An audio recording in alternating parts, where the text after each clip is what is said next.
Bienvenidos y bienvenidas a un nuevo podcast, a un nuevo episodio de este canal de contenidos que abrimos hace unos meses.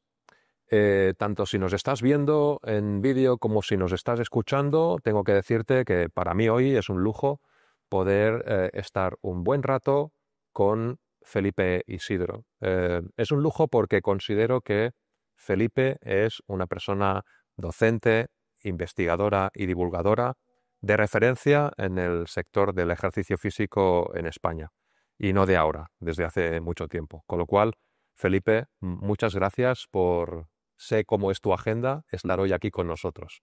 Bueno, siempre es un placer cuando uno viene a hablar de lo que le gusta y de lo que le apasiona y que lo que encima es tu trabajo, con lo cual, pues muchas gracias, Tony, por la invitación. Nos conocemos hace muchos años y merece la pena hablar un ratito.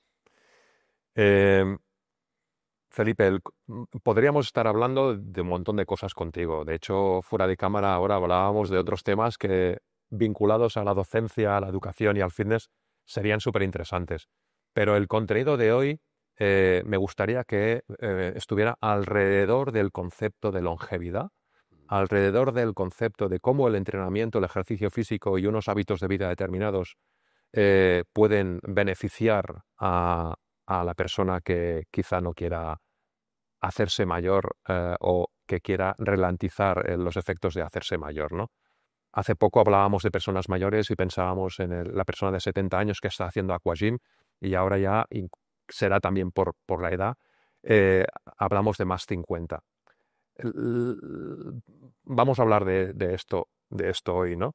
Entonces, la primera pregunta que quisiera hacerte es, ¿qué es para ti que debería ser la longevidad vinculada con el ejercicio, esa longevidad activa? Bueno, la longevidad yo entiendo que lo que hace referencia es a la posibilidad de mantenerte joven el mayor tiempo posible, ¿no? Por lo tanto, que tengas buena salud, que tengas buena funcionalidad, que te sientas bien, que tengas buena vitalidad, que tengas ánimo, que te quieras relacionar con las personas. Por lo tanto, engloba muchas cosas que hacen que sea un objetivo para aquellas personas que van viendo que van cumpliendo años, ¿no? Como tú decías. Con lo cual, la idea es que envejecer es inevitable, pero sentirse viejo es opcional. Por lo tanto, la longevidad lo que hace, nos lleva es a querer no sentirnos viejos por muchos años que tengamos, ¿no? Dicen que tenemos dos vidas y que la segunda empieza cuando te das cuenta que solo tienes una.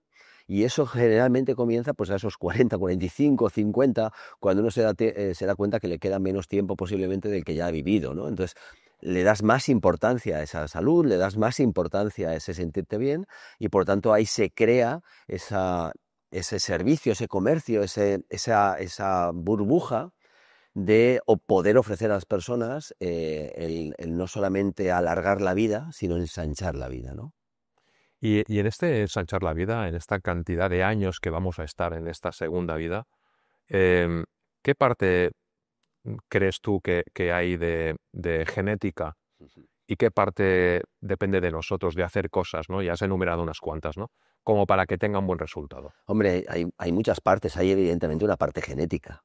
La genética existe y tiene una parte. Lo que pasa es que la sobrevaloramos a la genética. Muchas veces culpamos a la genética de muchas cosas, ¿no? La genética está ahí, pero la parte que nosotros tenemos de estilo de vida le da forma a esa genética, ¿no? Es decir, que al final la epigenética, que es lo que llamamos, es el estilo de vida, es el que hace expresar o no ciertos genes. Por lo tanto, el estilo de vida es la base de la pirámide, el estilo de vida forma mucha parte de esa longevidad saludable y dentro del estilo de vida hay muchas cosas, pero es evidente que el ejercicio forma parte indisoluble de ella, junto con la nutrición, junto con el descanso adecuado, la relación social, bueno, por lo tanto el manejo del estrés, hay muchas cosas, pero el ejercicio desde luego sí o sí forma parte. El tipo de ejercicio adecuado y la dosis de ejercicio adecuada. Luego hablaremos de esto porque este contenido puede ser visto por cualquier persona que le pueda interesar el tema, pero sobre todo irá orientado a entrenadores, a personas que están ya profesionalmente dedicadas a esto. Luego hablaremos también a gestores e instalaciones que puedan empezar a preocuparse de dar un buen servicio orientado a esto y seguramente volverá a salir este tema un poquito más adelante, ¿no? ¿Qué podemos hacer desde el punto de vista del profesional y del ejercicio físico para cubrir estas necesidades? Em, hay un tema en el envejecimiento que personalmente, quizá por motivos personales, me toca de cerca, de familiares, etcétera y tal, que es que tu cuerpo se va haciendo mayor y tu mente también, ¿no? Ujú. Que también comentaremos esto después, ¿no? Pero cuando hablamos de hacerse mayor o hacerse mayor mejor, de más 50 en adelante, del ejercicio físico, de las pautas de vida, siempre se habla de nutrición y cada vez más ahora de sueño. Eh, ¿cómo, cómo afecta estos tres pilares a la parte más neuro, a la neuroplasticidad? Hay diferentes palabras que voy Ujú. escuchando que tienen que ver con esto, los telómeros. ¿Cómo afecta todo esto? Bueno, pues a ver, está claro que somos uno solo. Aquello de mens sana y corpore sano, que se decía hace tantísimos años, tienen toda la razón porque es una única unidad, es decir, están súper relacionados. Cuando uno cuida su cuerpo, evidentemente, haciendo ejercicio, buena nutrición, terapia nutricional, sueño, etcétera, lo que comentábamos ahora, mejoran muchas cosas, ¿no? Es decir, haciendo ejercicio favoreces una aparición de determinadas factores, como el BDNF, el factor neurotrófico derivado del cerebro, como el IGF-1, que es factor similar a la insulina, de crecimiento similar a la insulina, que favorecen dos palabrejas, ¿no? Dentro de a nivel cerebral. Una es la plasticidad cerebral, es decir, la Sí. posibilidad que tiene nuestras neuronas de crear mejor sinapsis y de además crear más neuronas. Por lo tanto, cuando envejecemos, lo que está ocurriendo es que vamos perdiendo ciertas cosas, entre ellas esa plasticidad neuronal, es decir, cada vez duplicamos menos neuronas y cada vez la sinapsis entre ellas es peor. Pues bueno, el ejercicio favorece la aparición de estos factores que lo que hacen es favorecer precisamente la plasticidad neuronal. Y luego la otra palabreja es la neurogénesis. Por Mm. lo tanto, la generación de nuevas neuronas, sobre todo a nivel hipocampal, ¿no? La neurogénesis hipocampal. Y por lo tanto, la idea es que haciendo ejercicio tú vas a favorecer mejor plasticidad neuronal, mejor neurogénesis, y eso va a favorecer que tu rendimiento cognitivo sea mucho mejor y que por lo tanto que pienses de forma más clara, que esas posibilidades que tienes de enfermedades neurodegenerativas, como puede ser un Alzheimer, un Parkinson, Sí, vayas minimizando los riesgos de sufrirlas, ¿no? Por lo sí. tanto, está claro que cuando uno tiene un problema tiene que intentar resolverlo y por lo tanto ante la aparición de problemas neurodegenerativos como pueden ser Alzheimer o Parkinson u otros, pues el ejercicio también forma parte del tratamiento, Sí. pero debemos entender que es mejor prevenir un problema que no solucionarlo o que no minimizarlo, ¿no? Entonces, debemos entender que si ya comenzamos a hacer ejercicio, vamos a poder minimizar el riesgo de sufrir esas enfermedades. No vamos a intentar decir, no, esto no va a aparecer si hago esto, pero sí como mínimo que el estilo de vida lo que va a favorecer es que tengas mucho menos riesgos de que esto aparezca y que mientras no aparezca, tu rendimiento cognitivo, tu soporte emocional, tu forma de pensar se aclara mucho. Es decir, sigues pudiendo tener con 50, 60, 70 años esa plasticidad neuronal que tiene una persona de 30 o de 40, ¿no? Por lo tanto, a eso es lo que nos dirigimos con longevidad. Mantener una cierta velocidad en el pensamiento, seguir, concentrarte en las Sí, cosas, esa agilidad a la poder hora de tener esa responder. agilidad en los ¿Sabes las diálogos, personas mayores que cuando les hablas les piensan cuesta. lento, responden lento? Bueno, y eso pasa también a nivel motriz, ¿no? Van más lentos, de esto hablaremos ahora, pero Sí. la idea es poder conservar esa edad biológica más allá de la edad cronológica, ¿no? Que yo vaya cumpliendo 50, 60, 70, pero que yo biológicamente me encuentre como una persona 20 años menor a nivel Te cronológico. preguntaba esto sobre esas experiencias personales por este motivo, ¿no? Vas viendo personas que se están haciendo mayores, que su cuerpo aún es un cuerpo funcional, Mm.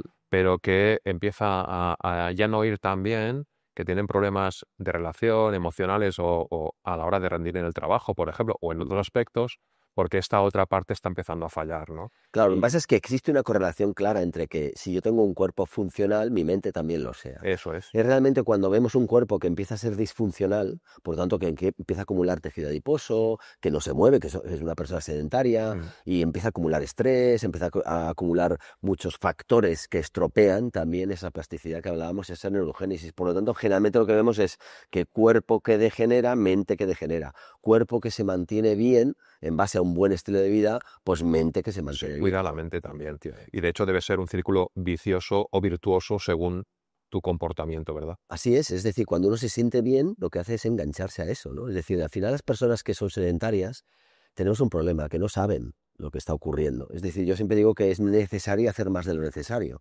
¿Por qué? Porque ahora mismo, cuando vivimos, sobre todo los que vivimos en ciudades, prácticamente nuestra necesidad de hacer ejercicio es mínima. Sí. Tenemos coches, tenemos ascensores, tenemos motos. Entonces, ¿tú cómo notas que estás degenerando cuando la necesidad que tienes no te está marcando nada? Por eso desde el mundo del ejercicio yo siempre digo que lo primero que tenemos que hacer es demostrarle a la persona que tenemos delante que está mal. O cómo está, o puede estar bien, pero cómo Sí, sí, está, sí, ¿no? sí. Mediante una prueba funcional. O sea, yo le tengo que hacer una prueba funcional para que enseguida que le haces la prueba te pregunte cómo estoy. Y tú vayas a una tabla normativa y digas, pues mira, para tu edad y tu género, pues estás realmente mal. Estás aquí. Y mal no significa que estés mal en un percentil -25, no, ni siquiera en lo normal. Lo normal, me parece que tenemos que normalizar no ser normales. Significa, es decir, el percentil 25 está al 75 en cualquier estudio, te dice que es la normalidad, pero es que la normalidad me está diciendo que en general la gente está mal, con lo cual la normalidad es que sigan estando mal, ¿no? Y si estuviéramos por debajo del percentil 25 estarías muy mal, estarías fatal. Por lo tanto, tenemos que buscar lo óptimo, ¿no? Lo óptimo es lo que nos lleva a esa longevidad saludable, que cualquier prueba funcional que te hagan, tú estés por encima del percentil 75 en relación a la población. Has dicho dos cosas. Todo lo que dices obviamente me interesa y sabía que sería así, pero has dicho dos cosas que me gustaría remarcar, ¿no? Una tenía relación ante determinadas patologías que has nombrado, como el Alzheimer o el Parkinson, y la necesidad de entrenar y moverse también entonces, que tiene relación y me retrotrae a conversaciones, por ejemplo, con docentes en cáncer, ejercicio y cáncer, cuando hace un tiempo, justamente ante una enfermedad, quizá la recomendación era no hagas nada, quédate tranquilo, siéntate en la cama, reposo, etcétera y tal, y tú estás diciendo todo lo contrario, justamente todo lo contrario. A mí me gusta una puntualización. Y la segunda es sobre lo que decías ahora, ¿no? Ese círculo virtuoso de cómo hacer las cosas para que te acompañe tanto la parte mental como la parte física en esa calidad de vida y ahí sí entra la parte de la longevidad, ¿no? Ujú. ¿Cómo ha cambiado ese paradigma, ¿no, Felipe? Acerca de justamente porque estás así es como más tienes que cuidarte. Y la segunda parte que decías, eh, hasta ahora, si el médico no me decía que estaba enfermo, yo estaba bien. Y ahora se trata de no. Claro. Tú aún no estás enfermo, pero en tu percentil, como bien decías, en este ranking, podrías estar aquí y si no te cuidas, estás aquí y vas a estar mucho O más abajo. incluso ya estás enfermo. Es decir, por ejemplo, Y un no lo concepto, sabes, un no lo concepto sabes. básico, la sarcopenia, ¿no? Sarcocarne, penia pérdida. Bueno, la pérdida de masa muscular o de función muscular. Siempre creemos que solamente es para personas mayores. No, no, ya existen tablas normativas a partir de 20 años. Mm. Es decir, hay tablas normativas de pruebas funcionales que te están diciendo que tú estás disfuncional para la edad que tienes y el género que tienes. Por lo tanto, no hay que testear a las personas con ítems o con tablas normativas de mayores de 60, sino con tablas normativas desde los 20 hasta los 100 años, en la medida en que yo, una persona de 25 años, le puedo decir que está sarcopénica para lo que me está dando ese valor en 25 años. No se tiene que esperar a no poder levantarse de una silla para entender que está sarcopénico o sarcopénica. No, no, tú ya puedes avisar, tú ya tienes una enfermedad para la edad que tienes, ¿no? Que esa enfermedad no te está impidiendo hacer cosas, pero te los va a impedir, como Sí, tú sí, decías, ¿no? Es sí, sí. decir, debemos educar, la palabra educación yo creo que es primordial, a las personas en entender que si no ponen algo de su parte en cuanto a mejorar un estilo de vida concreto, van a ser viejos mucho antes de lo que deberían. Es decir, Sí, van a tener limitaciones sí. funcionales, pérdida de autonomía, mucho antes de lo que deberían, ¿no? Y por lo tanto nos encontramos personas con 60 o 65 años que empiezan a tener limitación. Entonces, Que ya van eso, tarde también, porque imagínate, ¿no? Con 25 tú podrías decirle a una persona, claro, ponte en podrías marcha, darle este dato, claro, ponte en creo, marcha. y hablo por mí seguramente, no tenemos esa conciencia porque en el día a día no me doy tanta cuenta de que ya me cuesta más agacharme a atarme el zapato o alcanzar un tarro o que me canso subiendo escaleras me paro y ya está porque en realidad mi vida me está atropellando, no pasa nada hasta que es tarde. Claro, yo muchas veces pregunto, ¿cuánto hace que no haces un sprint? ¿O cuánto hace que no haces un salto máximo? A mí yo me muevo mucho con médicos y con profesionales sanitarios y cuando estoy en un congreso haciendo una ponencia, digo, ¿cuántos de aquí sabéis cuánto es vuestro V2 Max? Y hay veces que nadie sabe. Y son Y son profesionales sanitarios. profesionales. Son profesionales y no saben cuándo sube V2 Max o cuánto hacéis en un CMJ, ¿no? En un salto vertical hacia Vertical. arriba para saber cómo estás de fuerza de piernas. No lo saben. Entonces, a los primeros que tenemos que enseñar esto son los profesionales sanitarios para que atiendan a las personas. Las personas no son culpables decir yo estoy bien y para qué quiero más, sino simplemente es el Sistema Nacional de Salud el que les tiene que prevenir, les tiene que avisar, es decir, cualquier consulta debería poder hacer una prueba funcional y avisar, usted se encuentra bien y ha venido a lo mejor pues porque le dolía la cabeza o le dolía una hernia, Pero, pero usted tiene que empezar a hacer esto porque es que si no le vamos a tener aquí prácticamente como un cliente fijo. y seguramente volverá a venir en 2, 3, un año, entonces ya con un problema. Entonces sí, estoy enfermo Claro. porque el médico me ha dicho, la analítica dice, Ahí cuando está. ya venía al trabajo. Debemos educar a las personas, eso debería empezar en primaria, en educación primaria, infantil, primaria, secundaria, y también debemos educar a los profesionales sanitarios en que avisen a las personas. Me gustaría enlazar esto que estás diciendo con algo que he leído tuyo, que cada vez que lo leo me paro a pensar, ¿no? ¿Alguna vez has avisado, no sé cuál sería la palabra, ¿no? Acerca de los profesionales, muchos de ellos que nos puedan estar viendo?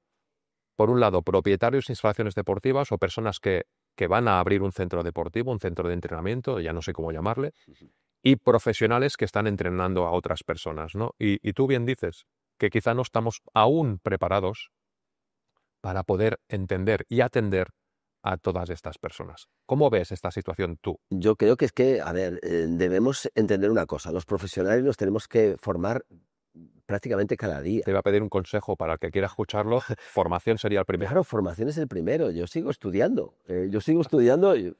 Yo soy catedrático de educación física.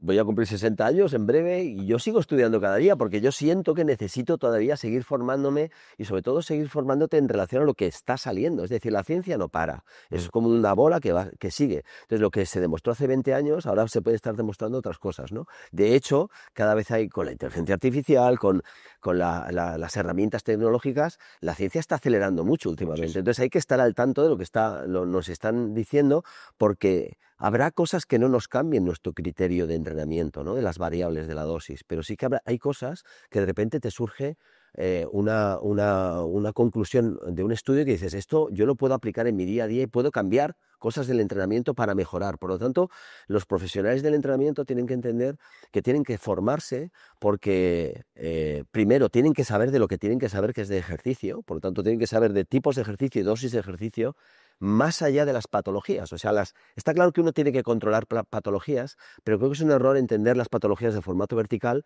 sino que tenemos que entender de formato transversal, es decir, entrenamos personas. Entonces, Sí. yo tengo que estar preparado para que si yo trabajo en un gym o tengo un espacio de entrenamiento personal, si me viene una persona con diabetes tipo 1 la puedo atender, si me viene una persona con esclerosis múltiple la puedo atender, si me viene una persona con un tratamiento oncológico la puedo y la debo Que atender. por desgracia cada vez seremos más y Es que que por suerte podemos hacer un gran trabajo. claro, es que forma parte tanto en prevención primaria como secundaria como en prevención terciaria, que es el tratamiento. Por lo tanto, si sabemos que yo soy un profesional del ejercicio y sé que el ejercicio forma parte de todo eso, yo tengo que estar formado para atender al máximo número de personas. Y al gestor de la instalación, ¿qué consejo le darías? Porque a veces el gestor se queda con, ahora tendré que invertir en unas máquinas carísimas, o ahora tengo que abrir un espacio nuevo, o ahora... ¿En realidad hablamos de eso o hablamos de otra cosa? No, yo creo que hablamos de todo. Es decir, el gestor está claro que tiene que hacer números y tiene que hacer números y decir, bueno, para atender a este sector de la población que cada vez es más y que además tiene un buen nivel económico y que además no es que a lo mejor no tiene un buen nivel económico, pero en la medida en que tiene una posible enfermedad,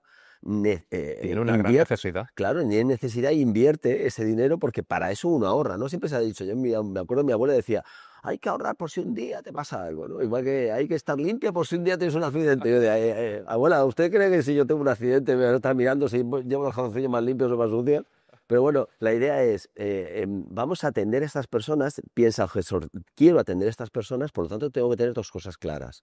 Que las herramientas de mi centro sean inclusivas, es decir, que las pueda utilizar todo el mundo, incluido una persona pues con diabetes tipo 1, una persona, me imagino una persona muy mayor que llega a 85 años y necesita subirse a una cinta Sí. de caminar o de correr, Sí. y esa cinta tiene que ser inclusiva, tiene que tener la posibilidad de enganchar a esa persona por si se marea o por si se cae. Sí. Y por lo tanto, más allá de que, o sea, no necesito herramientas únicas para unas personas, sino que las herramientas que tengo sean lo más para el máximo número de personas posible. Por lo tanto, el gimnasio debe ser, o el centro, el club de fitness debe ser lo más inclusivo posible, para atender a cualquier persona de cualquier edad, de cualquier género y con cualquier condición, incluidas las enfermedades, ¿no? Y luego, ¿quién atiende a esas personas? Por lo tanto, no solamente tengo que tener las herramientas inclusivas, sino que el profesional que Las esté allí tiene que ser inclusivo. Inclusivo significa que tiene que tener una formación que le permita atender de una forma adecuada, primero, es decir, ser empático, entender Sí, el problema de las personas, sí. intentar solucionar esos problemas de las personas, y las soluciones solamente llegan si tú tienes conocimiento. Si no tienes conocimiento, tú puedes dar consejos, pero no puedes, no No, puedes prescribir ejercicio, ¿no? Entonces, cuando tú tienes conocimiento de esas síntomas que dan las enfermedades, pues tú puedes atender a esas personas de la forma más óptima posible. los mejores profesionales en cuanto a los que yo conozco, en cuanto a sus resultados, su honestidad en el trabajo y lo que están haciendo, empezaron con una muy buena formación, pero con la inseguridad de cuando se te planta delante una persona y dice, me acaban de decir que tengo cáncer de mama y tengo que empezar a entrenar porque todo irá mejor. Esa inseguridad, los que yo conozco la solventaron en su momento, primero con la formación adecuada y luego con la práctica, obviamente, de empezar con una persona, luego venía otra, pero la formación estaba siempre, siempre presente y comparto contigo Es que es así, la teoría sin 100%. práctica es inútil y la práctica sin teoría es peligrosa. Es Por lo tanto, peligroso. uno tiene que hacer su Es peligroso. formación, tiene que entender, tiene que tener el conocimiento lo más actualizado posible y luego, evidentemente, trasladarlo a la práctica clínica, es decir, trabajando con personas y valorando que todas esas variables que tú has estudiado, cómo las estás llevando en la práctica y dónde le tienes que dar más importancia a una que a otra, ¿no? Pero eso es el día a día. Y las personas, los profesionales se empoderan. Cuando hacen esto se empoderan. Es decir, van tomando seguridad en sí mismo y un profesional empoderado, un profesional con seguridad, se nota cuando tú llegas a un centro y Sí. te atiende alguien con seguridad. Y cuando alguien es inseguro, sabes pues que le falta todavía mucho, ¿no? De lo que sí yo estoy yo seguro es que cuando encuentras a ese profesional que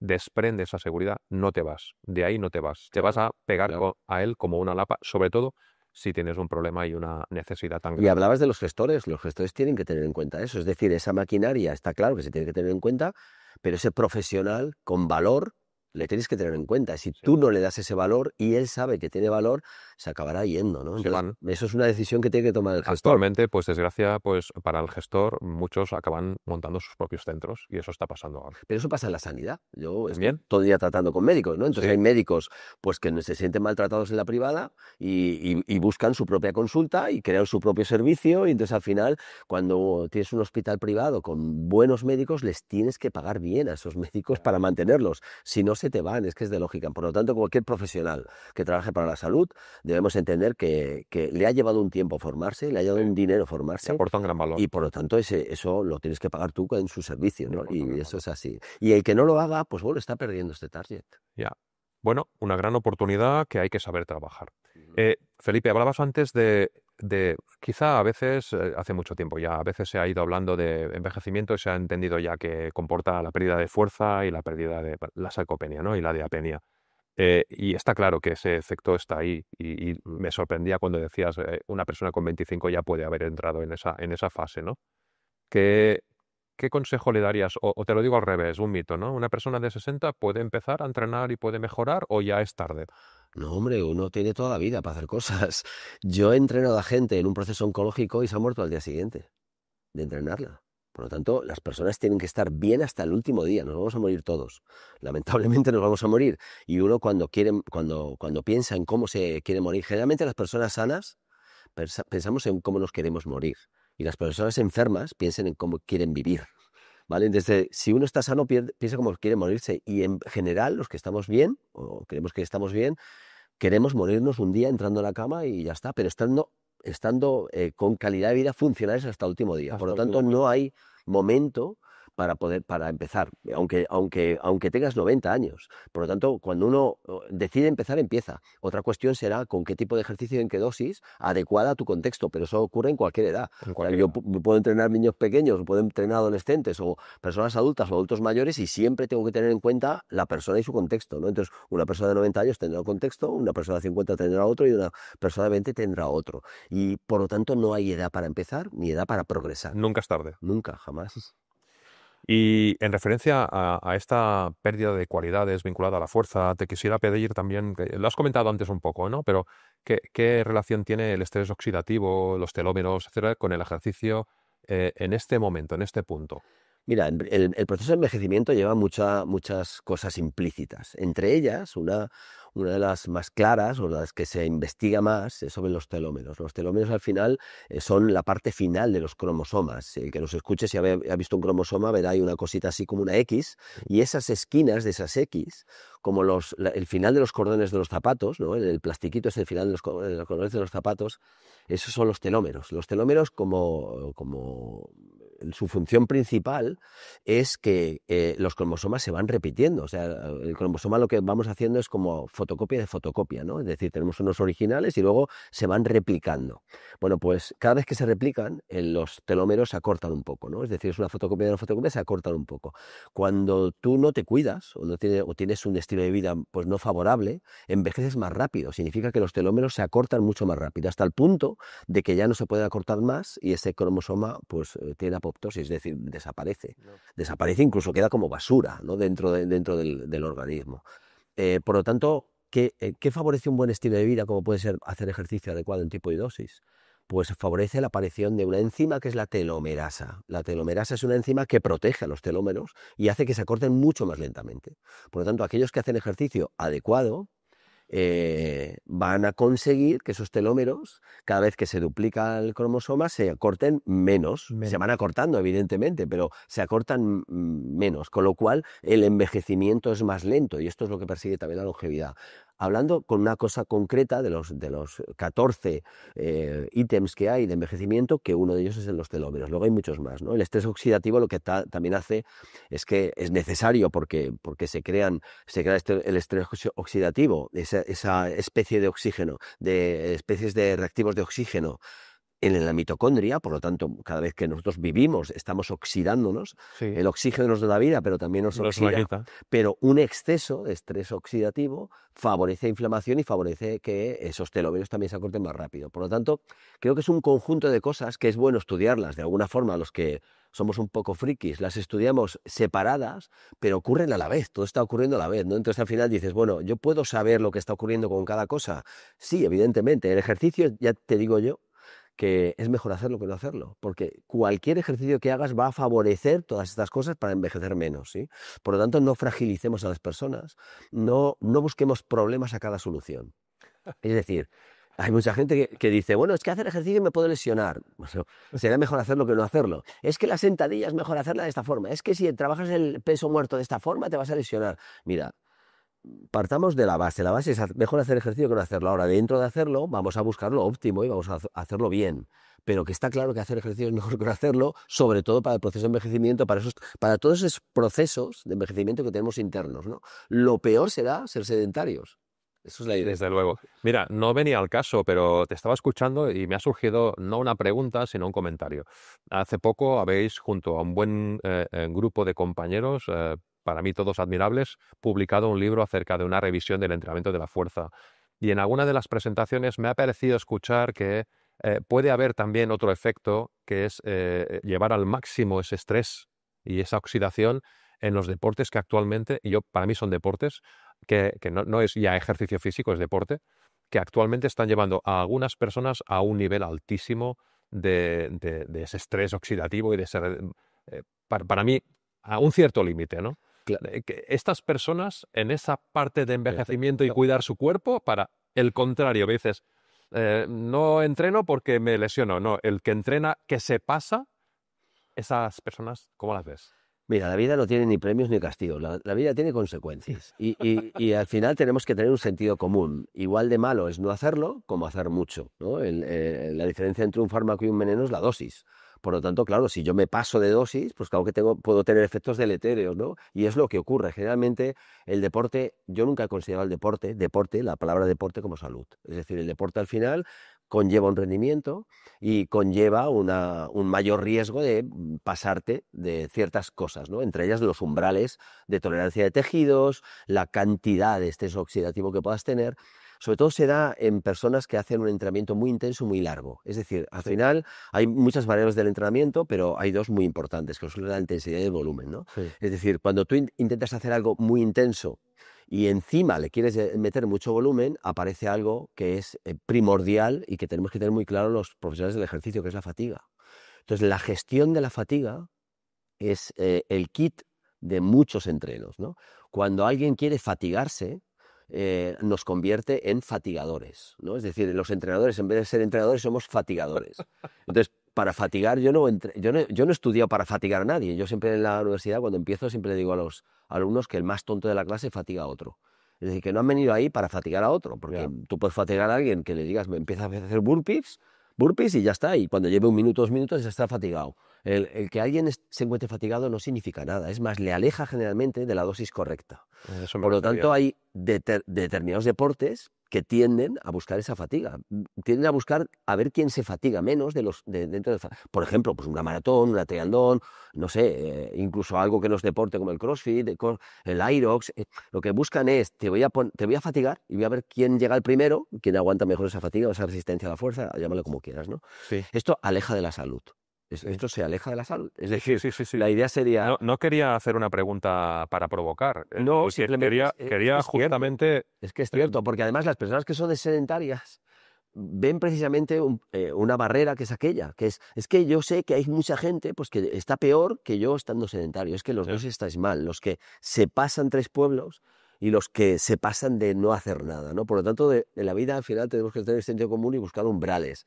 Yo he hecho deporte de rendimiento y por lo tanto yo entiendo que el deporte de rendimiento no es salud, porque yo era atleta, hacía medio fondo, yo entrenaba cada día, entrenaba incluso 2 veces al día, y yo me acuerdo que había entrenamientos lácticos que me hacían vomitar al final, ¿no? Es decir, te gusta porque somos seres competitivos, pero está claro que a partir de cierta edad ya no conviene eso. Es decir, cuando uno es joven hace muchas cosas y esas cosas te enseñan a no volverlas a hacer de mayor o de adulto. Es decir, cuando eres joven uno tiene la corteza prefrontal inmadura. Por lo tanto, pues te gusta la noche, te gusta el alcohol, te gustan muchas cosas, porque además es normal, porque de joven tú tienes que sentir eso, ¿no? Para poder aprender.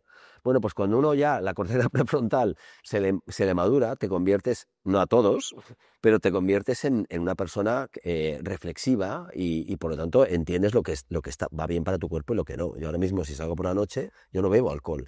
Si yo salgo por la noche porque tenga un acto y me acuesto a la 1, tengo resaca al día siguiente. Sin beber alcohol. Sin beber alcohol. Es decir, ¿qué me está diciendo mi cuerpo? Mi cuerpo es sabio y por lo tanto está diciendo, esto no me conviene para mi salud, ¿no? Entonces, yo siempre digo que cuanto más sabio te haces, llega un momento que te mueres, ¿no? Es decir, eres muy sabio hoy, te mueres mañana, pues ya tienes 90 o 100 años, ¿no? Es decir, la vida te enseña muchas cosas. Entonces, eso es lo que queremos trasladar siempre a la gente joven. Y lamentablemente la gente joven tiene que pasar por esa etapa. Pero por eso estamos hoy hablando de esta longevidad, de este público silver, que ya está en esa segunda vida, que sabe que le queda lo que le queda y que da mucha importancia a la salud y se ha alejado de aquellas locuras que hacía de joven. Y el deporte es una de las locuras del joven, es decir, al final uno tiene que hacer ejercicio en sí mismo sin más motivación que tu propia salud, ¿no? Más allá de que haya una pelota o que haya una competición a ver quién aguanta más durante no sé cuántos kilómetros, ¿no? Que, oye, el que lo haga me parece bien y siempre seguramente se da mejor que estar en el sofá, pero yo creo que tenemos que tener sentido común si es que queremos salud y queremos que esa longevidad realmente sea más allá de alargar la vida, que también ensancharla y vivir con calidad de vida, ¿no? Tenemos que entender que hay que hacer el ejercicio porque sí, si no tienes ganas de entrenar, entrena sin ganas.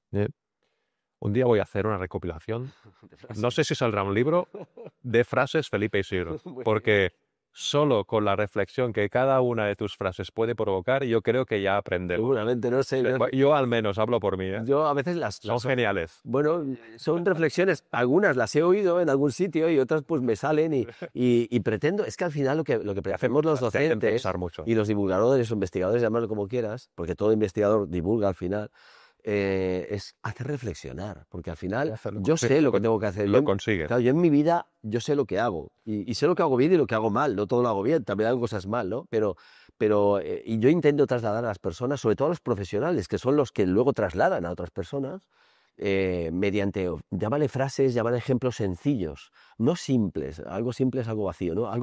Hacer complejo, lo complejo sencillo, es la forma de llegar a las personas, ¿no? Porque yo podría empezar a hablar aquí de 1000 palabrotas, igual que yo puedo hacer, no sé, en redes un post y hablar de paniculopatía de hematofibrosclerótica, y la gente dirá, ¿y eso qué es? Sí. Pues señor, eso es celulitis, ya está, pues dime celulitis, ¿no? Que lo entenderé. ¿Por qué te digo eso? Porque la forma de divulgar también tiene mucho que ver en cómo llega el mensaje a las personas, ¿no? Entonces, Cuando uno estudia, pues puede estudiar o puede hablar con otro profesional con determinada nomenclatura, pero cuando intentas divulgar, pues tienes que bajar y intentar que el mensaje llegue, que es lo difícil. Mira, a veces creo, y cambiaremos de tema, que hay dos temas que antes de que acabemos quisiera tocar, ¿eh?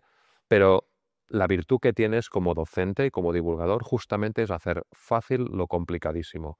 Y creo que los alumnos en general, de cualquier edad y en cualquier momento, es lo que más valoran. Es una opinión personal y tú lo consigues. Pero eso deberían ser todos los docentes. Es Ya, decir, bueno, yo, claro, a mí es que me ha pasado. Es decir, yo estoy en muchos congresos, ya ahora mismo me dedico básicamente a estar en congresos médicos, ¿no? Y entonces, claro, me quedo a muchas charlas de otros médicos.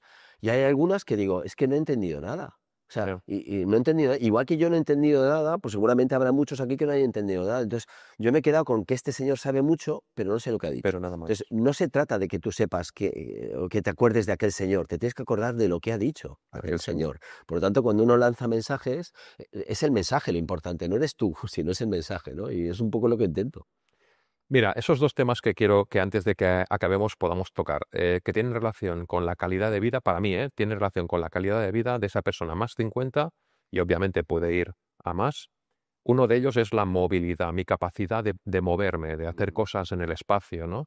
Te he oído hablar acerca de cómo deberíamos de adaptar el entrenamiento pensando en ese más 50 y desde luego en adelante. En cuanto a la movilidad, a la estabilidad, a las caídas, a la no caída, a saber levantarte del suelo, a prevenir todo eso, ¿no? ¿Qué podemos hacer los profesionales del entrenamiento para cuidar también esta parte? Pues debemos integrar dentro del programa que nosotros diseñemos, nosotros somos diseñadores de programas de entrenamiento. Dentro de esas variables debemos entender que hay determinados riesgos del paciente en función de la edad y de la condición física que tenga y de su contexto, y por lo tanto debemos prevenir. Cuando hablamos de caídas, hablamos de personas que ya han perdido, tienen un déficit funcional de fuerza, y eso atañe también a un déficit de movilidad y de equilibrio. Por lo Ujú. tanto, empecemos trabajando lo que tenemos que empezar, sobre todo que es fuerza. Cuando uno le da ganancia de función muscular a una persona, esa persona se empodera, es decir, se encuentra mejor. Por lo tanto, tiene menor riesgo a caerse solo ya por el miedo a caerse. Es decir, el miedo a caerse es una de las cosas que tenemos que trabajar. Y se trabaja primero con la fuerza y evidente también con ejercicio. Con equilibrio. Cuando uno trabaja fuerza y equilibrio, gana movilidad. Ujú. Por lo tanto, la movilidad no es otra cosa más que un componente de rango articular, de posibilidad de moverte en el espacio, que viene determinada por la cantidad de fuerza que tengas y evidentemente por el romo, el rango articular que tú puedas conseguir en base a ejercicios también de flexibilidad o de movilidad articular, y también en cuanto al equilibrio, en cuanto a que tú puedas mantener tu centro de gravedad dentro del espacio a pesar de que haya un obstáculo y tú te puedas tropezar. Yo cuando pienso en personas mayores pienso en cómo han ido perdiendo fuerza y en qué tipo de fibra muscular han perdido, ¿no? Es decir, cuando uno pierde fuerza, la fuerza al final es una capacidad que se transforma en función. Es decir, a mí me importa la fuerza aplicada, cómo aplico la fuerza, ¿no? No tanto la dinamometría, que es cuánta fuerza tengo en un antebrazo, que correlaciona con fuerza de piernas, sino cómo puedo yo mover esas piernas y por lo tanto cuando uno pierde fuerza y función muscular, pierde determinadas fibras más rápidas que otras, ¿no? Entonces ahí aparecen las fibras lentas, oxidativas, las que me permiten, por ejemplo, caminar mucho rato, y yo conozco personas pues, que se van a caminar 2 horas sin ningún problema, pero también tenemos fibras rápidas, y las fibras rápidas son las que primero se pierden. Por lo tanto, a partir de los 35 años, de hecho, empezamos a perder fibras rápidas. Perdemos alrededor de entre un 1 y un 3% cada lustro, pero a partir de los 50 se convierte en esa pérdida de cada 5 años se convierte en anual. Por lo tanto, cuando uno pierde fibra rápida muy rápido, se vuelve lento y sigue manteniendo fibra lenta. Es decir, entre los 30 y los 90 años perdemos un 25% de fibra lenta, pero un 75% de fibra rápida. Eso significa que tengo que atender a aquello que más rápidamente pierdo. No me vale cualquier cosa. Me vale atender a lo que más rápidamente pierdo, que es la fibra rápida precisamente. De fibra rápida sabéis que tenemos dos, la 2X y la 2A. Por ejemplo, las personas que hacen hipertrofia o que buscan hipertrofia siguen perdiendo 2X porque las van reinervando en 2A, que no es tan mal porque es una mixta, pero sigue perdiendo 2X. Y ya no te digo la persona que no hace nada. La persona que no hace nada, evidentemente, pierde la lenta, pero sobre Todo, todo pierde, pierde todo. pierde muchísimo la rápida. Eso, cuando las personas se van haciendo mayores, llega un punto en que cuando se tropiezan, no pueden levantar la pierna rápidamente porque han perdido prácticamente toda su fibra rápida. Esa capacidad de reacción. Esa agilidad, llámale como quieras, esa posibilidad de me tropiezo y adelanto la pierna, la pierden. Y son personas a lo mejor que se caminan 2 horas cada día. Sí. Por eso digo que no vale cualquier cosa. Irse a caminar hoy en día irse a caminar es una actividad física. No lo digo porque muchas personas pues dicen, yo ya camino. Bueno, de hecho, los famosos 10.000 pasos, ¿no? Claro, pero es una recomendación que yo es lo primero que digo siempre. De hecho, hay muchas conferencias que doy en congresos médicos, les dicen, ¿es suficiente 10.000 pasos? Es decir, lo primero que hay que decirle al médico es que no diga cosas que ya decía mi abuela, ¿no? Es decir, las personas van a una consulta para que alguien les diga algo que no saben. Es decir, moverse, decir muévase, no es una prescripción, ni siquiera es una buena recomendación, por eso ya lo sabe el paciente. El paciente no se mueve, ninguno nos movemos lo suficiente, creo, en la vida diaria, y yo soy el primero que no hace 10.000 pasos al día. Por lo tanto, soy consciente de que tengo que hacer ejercicio precisamente porque no me puedo mover durante el día, porque la ciudad no me invita, o mi trabajo no me invita, o lo que sea, ¿no? Sí. Por lo tanto, hay que hacer ejercicio, y el ejercicio que tengo que hacer tiene que ser muy concreto, tiene que ser aquel ejercicio que me limite la pérdida del envejecimiento, ¿no? Es decir, y a nivel muscular sabemos que lo primero que se pierde es la fibra rápida, por lo tanto hay que trabajar ese tipo de En fuerza. una de las últimas charlas que asistí, tuve la suerte de asistir a escucharte, me cambiaste una creencia que yo tenía acerca de la hipertrofia, el tono muscular, la calidad muscular, etcétera y tal, con lo cual yo pensaba, ¿no? Pues mantén el músculo el máximo tiempo que puedas, la fuerza, pensando en una fuerza pues más la tipo que haces el entrenamiento de hipertrofia, y tú decías todo lo contrario, ¿no? A partir de determinada edad, las primeras repeticiones deberían ser lo más rápidas posibles, y la verdad, a mí me cambiaste completamente el chip. Claro, porque la gente tiene esa idea de la fatiga, ¿no? Es decir, cuando uno busca hipertrofia, tiene que acercarse a la fatiga. Eso lo tenemos claro, es decir, la investigación además ya lo demuestra. Por lo tanto, uno tiende a fatigarse porque en la medida en que tú haces 10 repeticiones pudiendo hacer 12 o 10 repeticiones pudiendo hacer 11, tú llegas cerca de ese fallo y por lo tanto hay una fatiga, que puede ser mecánica, neural, hay fatiga. Por lo tanto, uno se tiene que fatigar para poder hipertrofiar. Lleva ese sacrificio, ¿no? Sí. Pero cuando uno quiere ganar fuerza, la fuerza y la hipertrofia pueden ir paralelas, pero pueden diverger. De hecho, yo tengo personas con obesidad grado 3 que son muy grandes, tienen mucha masa muscular, pero son muy poco funcionales, ¿no? Sí. Por lo tanto, están hipertrofiados a nivel muscular, pero no tienen fuerza. Por lo tanto, debemos entender que la fuerza es que no tiene nada que ver con la hipertrofia. Yo puedo hipertrofiar y acercarme al fallo, pero para trabajar la fuerza uno tiene que alejarse del fallo. Por lo tanto, tienes que hacer, eso ya nos lo ha demostrado Vadillo muchas veces y otros autores, la mitad o menos de las repeticiones que pudieras hacer. Por lo tanto, con el peso que lleves, tú vas a hacer la mitad o menos de las repeticiones que podrías hacer, eso sí, a la más alta intención de velocidad. Eso es lo que realmente me va a alejar de la fatiga y por lo tanto va a ser un ejercicio no fatigante que le motiva a las personas y que por lo tanto les gusta, y va a estar trabajando las fibras tipo 2X. Seguramente, si coloco mucho peso y hago pocas repeticiones, también estoy llegando a las fibras tipo 2X, pero evidentemente las personas no todas pueden ir a un gimnasio. Menos eficiente, seguramente. Bueno, lo que menos eficiente es para la fuerza es trabajar la hipertrofia o trabajar la fatiga, ¿no? Eso se aleja de la fuerza. Por lo tanto, la fuerza, uno puede ganar fuerza de 2 formas claras. O en el mismo tiempo trabajo más peso, voy añadiendo más cargas, por lo tanto eso en el gimnasio pues, lo vemos cada día, pues uno va sumando pesos. Sí. En el mismo tiempo, lo que te dure más tiempo, o lo que atañe a la mayoría de personas que no pueden ir a un gimnasio es manejo el mismo peso pero más rápido. Y son las 2 formas de ganar fuerza.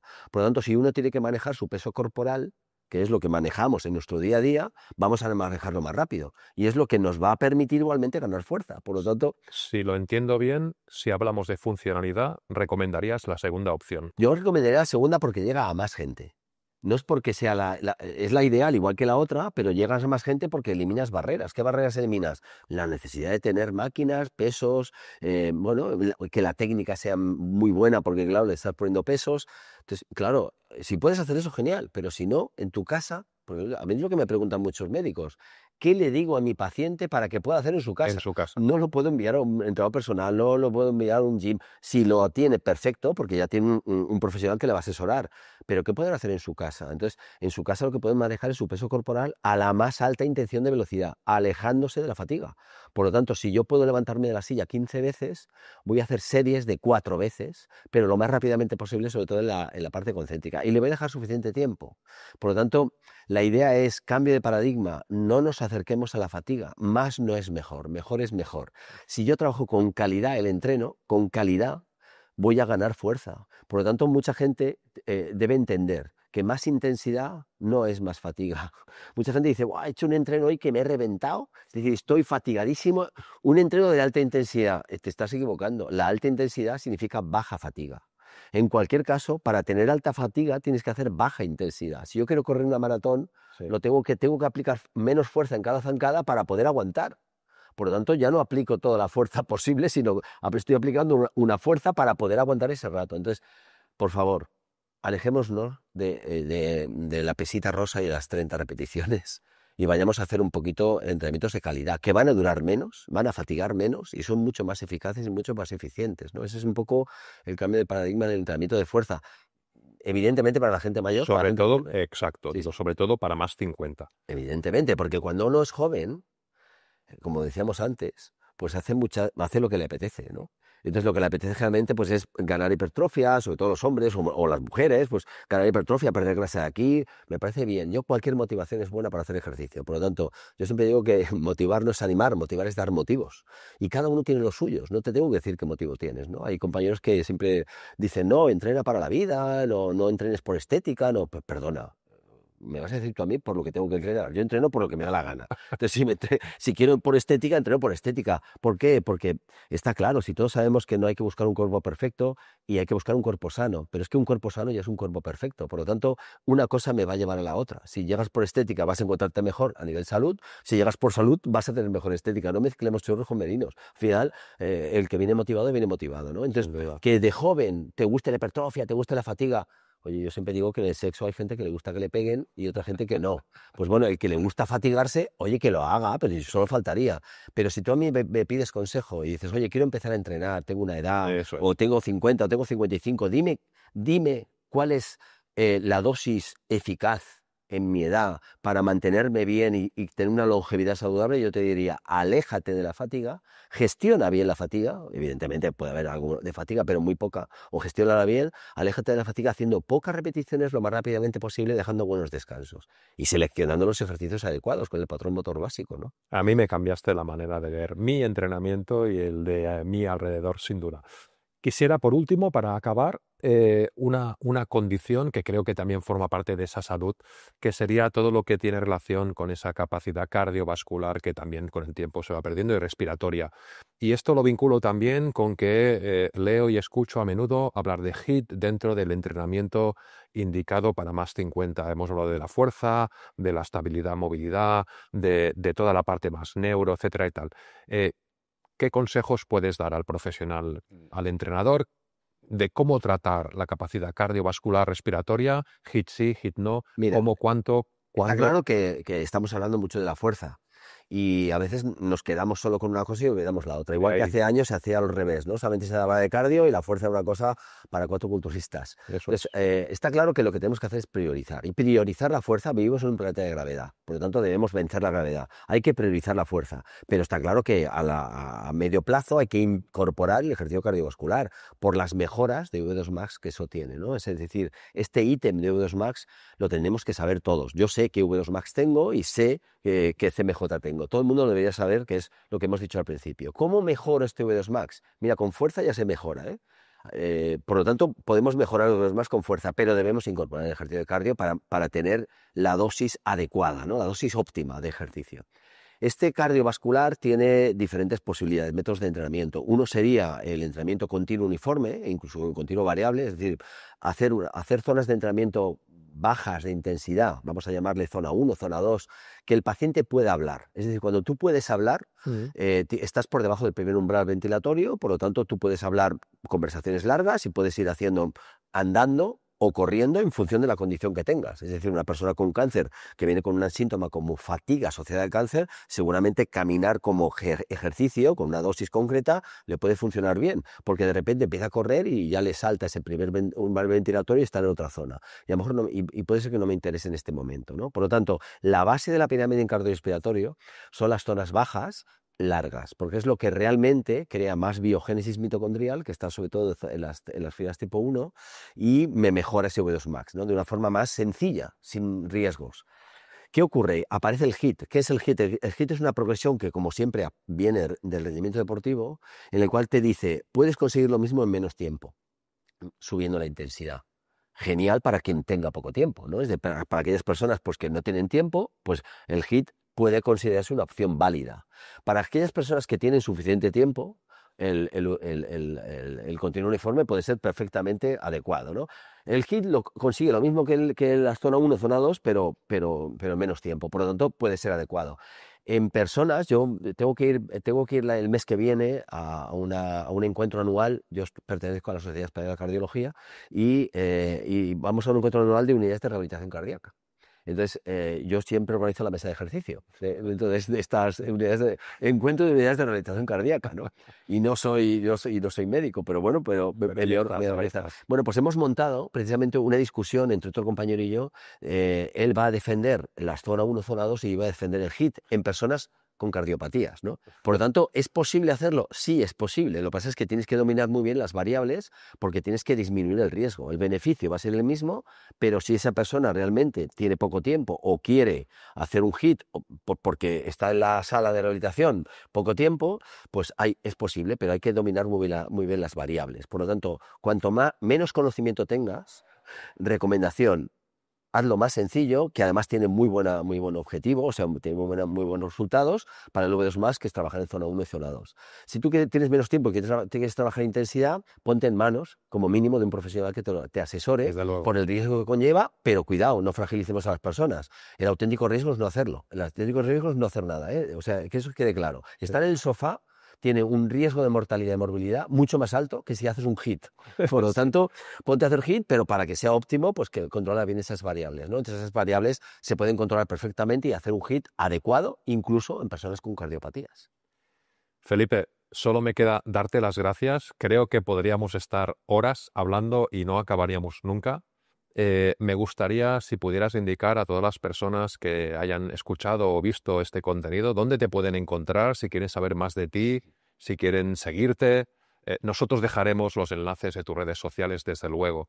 ¿Dónde te podemos encontrar? Bueno, yo tengo una página web, porque ya que hice una página web hace 20 años, pues ya puse mi nombre, www.felipesidro.com, y luego también monté una consultoría en su día, y a pesar de seguir dando clases, yo tengo una consultoría donde montamos unidades intrahospitalarias y extrahospitalarias de ejercicio, y se llama physicalexercisehealth.com, ¿no? Es decir, en inglés, ejerciciofísicoysalud.com, y también pues es una web donde vamos colgando cosas, vamos colgando minicursos o cursos. Bueno, es decir, que la gente que me quiera seguir me puede seguir en redes sociales. La verdad que creo que eres uno de los divulgadores que más contenido de valor, sin ningún tipo de interés, compartes desde siempre. A mí me cuesta dinero tener las páginas. Lo sé. Es decir, yo pago sé el valor. Claro, yo pago la página web, que cuelgo cosas, o sea, ni siquiera tengo una base de datos. Es decir, hay mucha gente que puede hacer su página web, ¿no? y pide los datos a la persona que quiere información, pues para tener esos datos y poder hacer cosas con esos datos. Yo no pido ningún dato. Desde que entre en mi web, ve la web, se baja libros, ve documentos, ve artículos, yo no pido nada, porque es que lo que quiero es divulgar, ¿no? Vamos a dejar enlazado en los textos de estos contenidos para que cualquier persona que nos haya visto y escuchado, de nuevo repito, te pueda encontrar, seguirte, que va a aprender un montón seguro. Muchas gracias. Y sobre todo, hacia los profesionales, a los gestores, abran ese target de paciente tan importante que es la longevidad, que es a partir de 50, abran porque hay muchísima demanda. A mí, yo en los congresos no me paran de preguntar los médicos a dónde van a enviar a esas personas, porque no tienen confianza en lo que hay hoy en día. Los hay, pero son puntuales. Muy pocos. Y a los profesionales, seguir formándoos, entender sobre todo lo que tenéis que entender, que es de ejercicio, de los tipos de ejercicio y sobre todo de la dosis, la intensidad, el volumen, la densidad, la carga de entrenamiento, la percepción de esfuerzo. Es decir, intentar profundizar sobre eso, porque hay un principio de entrenamiento que no se debe olvidar, que es que progresamos más en la medida en que entrenamos menos. Es decir, no se trata de entrenar más, se trata de entrenar mejor. El principio de la progresión es una absurdez, visto desde cantidad. No, uno cuando más sabe, menos entrena. Otra frase para el libro. Venga. Muchas gracias, Felipe. Venga, gracias a ti, Tony. Para todas las personas que nos habéis visto y nos estáis escuchando, os pediría por favor que nos va a ayudar mucho si podéis dejar comentarios acerca de lo que habéis escuchado o habéis visto hoy en este contenido y os emplazamos a el próximo episodio de podcast. Gracias.